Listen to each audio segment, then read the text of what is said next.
In this guide, I'm going to show you how you can create a second character here in GTA 5 Online. Before we do get into this guide, make sure to like the video and subscribe to the channel with all notifications on. It really does help the channel and lets us know that you want more content like this. We'd greatly appreciate it. And if at any point through this guide you do have any questions, just ask them down in the comment section below and we can help you out further. I'm going to be doing my best to reply to every single comment down there.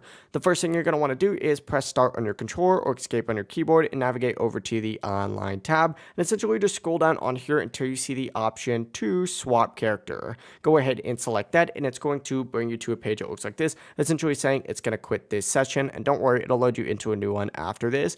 But once you do get on this page, it's going to take you to the police station lineup. On the right hand side, you're going to see an option to create a new character. Essentially just go ahead and select that to start creating your second character, and you'll be asked if you want to copy the rank from your main character. You could choose yes if you want to keep the same level, or no if you'd rather start fresh. Once you are on the character creator, you can customize your character's gender, heritage, facial features, appearance, outfits, and stats. If you want to speed things up, you can also just randomize your character by pressing the button shown in the bottom right corner, and this will let you quickly cycle through all the different looks until you find one that you like. Whenever you are happy with everything though, just make sure that you select save and continue down in the bottom, and from here, you'll be able to name your character and take a photo to finalize the setup. After that, just wait for the game to load, and once you are back at the police station, you could swap between your characters anytime using the same swap character option. It really is as simple as that. If you guys did have any questions, just ask them down in the comment section below and we could help you out further. I'm going to be doing my best to reply to every single comment down there.